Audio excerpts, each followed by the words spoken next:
A Sajeevan, ചില പ്രയാസങ്ങൾ, ചില പരാധീനതകൾ, ചില വിഷമങ്ങൾ, ചില സങ്കടങ്ങൾ അതിലൊതുക്കി നിർത്താവുന്നതാണോ കോൺഗ്രസിന്റെ ഈ പട്ടിക പ്രതിസന്ധി? ജിൻഡോ അതൊക്കെ പറയുമ്പോ എന്റെ മനസ്സിലേക്ക് വന്നുള്ളത് 2025 ഡിസംബർ മാസം ജിൻഡോയുടെ നേതാക്കന്മാർ വി.ഡി. സതീശൻ ഉൾപ്പെടെയുള്ള ആളുകൾ പറഞ്ഞ കാര്യമാണ്. അന്ന് സതീശൻ ഉൾപ്പെടെ പറഞ്ഞത് ഞങ്ങളുടെ സ്ഥാനാർത്ഥികൾ ജനുവരി മാസം 2026 ജനുവരി ആദ്യം തന്നെ പ്രഖ്യാപിക്കപ്പെടും. ആ സ്ഥാനാർത്ഥികളെ പ്രഖ്യാപിക്കും. അവര് രംഗത്തിറങ്ങിയിട്ട് പ്രചരണം നടത്തും. ഇലക്ഷൻ കമ്മീഷൻ എപ്പോഴാണ് തെരഞ്ഞെടുപ്പ് പ്രഖ്യാപിക്കുക എന്നുള്ളത് ഞങ്ങൾ നോക്കുന്നില്ല എന്നാണ്. ഞാനൊക്കെ കാത്തിരുന്നത് നല്ല കാര്യം. കാരണം രണ്ട് തവണ 2016 ശേഷം 2 തവണ അധികാരം നഷ്ടപ്പെട്ട UDF, അതിൽ പ്രത്യേകിച്ച് അതിനെ നയിക്കുന്ന കോൺഗ്രസ്, അവർ വളരെ അച്ചടക്കത്തോട് കൂടിയിട്ട് വളരെ കൃത്യമായിട്ടും ഇത്തരം കാര്യങ്ങൾ ചെയ്യുമ്പോൾ ഞാനൊക്കെ കൗതുകത്തോട് കൂടിയിട്ടാണ് ജനുവരി മുതലുള്ള സ്ഥാനാർത്ഥികൾ, രംഗത്തിറങ്ങുന്ന സ്ഥാനാർത്ഥികളെ കാത്തിരുന്നത്. പക്ഷേ ഈ ദിവസം വരെ, ഇപ്പോൾ ജനുവരിയും ഫെബ്രുവരിയും കഴിഞ്ഞ് മാർച്ച് പകുതിയും പിന്നിട്ടു, ഇപ്പോഴും ആയിട്ടില്ല. ജിൻഡോ പറയുന്നത് ഞങ്ങൾ വളരെ ഉചിതരായിട്ടുള്ള സ്ഥാനാർത്ഥികളെ കണ്ടെത്താൻ ശ്രമിക്കുകയാണെന്നാണ്.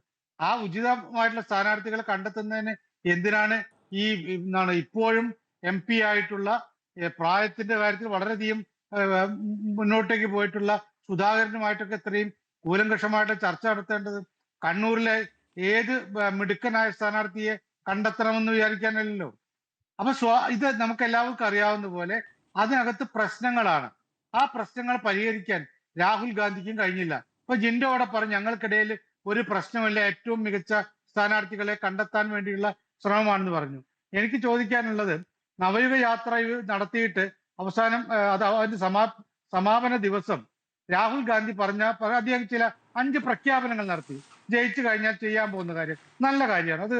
അത് പക്ഷെ അതിനേക്കാൾ കൂടുതൽ എനിക്ക് കൗതുകമായിട്ട് തോന്നിയിട്ടുള്ളത് അദ്ദേഹം പറഞ്ഞ ഒരു ഉപമയോടുകൂടി പറഞ്ഞ കാര്യമാണ്.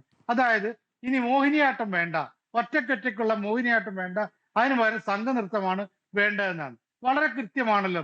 ഇവിടെ നേതാക്കന്മാരെല്ലാവരും മോഹിനിയാട്ടം കളിച്ചുകൊണ്ടിരിക്കുകയാണ് എന്നും അവർ പരസ്പരം മത്സരിക്കുകയാണ് എന്നും അതിന് പകരം സംഘനൃത്തം ചെയ്യാൻ ഒരുമിച്ച് നിന്നുകൊണ്ട് ഒരേ താളത്തിൽ ഒരേ ഗാനത്തിന് അനുസൃതമായിട്ട് നൃത്തം ചെയ്യാൻ രാഹുൽ ഗാന്ധി പറഞ്ഞു.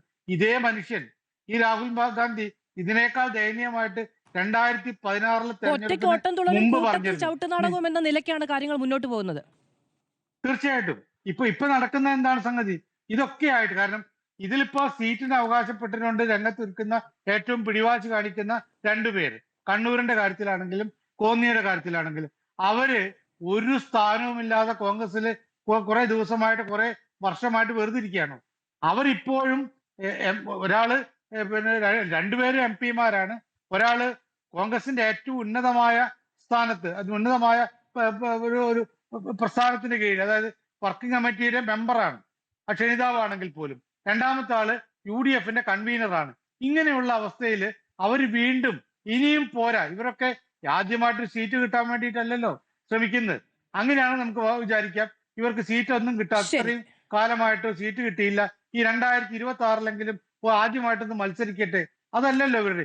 ഇപ്പോഴും ഈ കാലാവധി പൂർത്തിയാക്കാൻ ഇനിയും വർഷങ്ങളുള്ള ഒരു സ്ഥാനത്തിരിക്കുന്ന ആളുകൾ, ഒരു സ്ഥാനം മാത്രമല്ല പാർട്ടി സ്ഥാനവും ഈ ജനപ്രതിനിധി സ്ഥാനവും വഹിക്കുന്ന ആളുകൾ, ഇതൊക്കെ ഉണ്ടായിട്ടും അവർക്ക് ഇനിയും വേണമെന്ന് പറയുന്നു. സത്യത്തിൽ രാജ്മോഹൻ ഉണ്ണിത്താൻ പറഞ്ഞതാണ് യാഥാർത്ഥ്യം. രാജ്മോഹൻ ഉണ്ണിത്താനൊക്കെ ഇതിന്റെ സംഭവം കൃത്യമായി പറയുന്നുണ്ട്. ജിൻഡോ പിന്നെ ഈ ചർച്ചയ്ക്ക് വരുമ്പോൾ കോൺഗ്രസിന്റെ വക്താവ് എന്നുള്ള നിലയ്ക്ക് അദ്ദേഹത്തിന് അങ്ങനെ സംസാരിക്കാൻ കഴിയുകയുള്ളൂ. ശ്രീ സജീവൻ, ഞാൻ അങ്ങനെയൊക്കെ വരാം. ശ്രീ വി വസീഫ്, നിങ്ങളുടെ മുൻ MLA മാർ, നിങ്ങളുടെ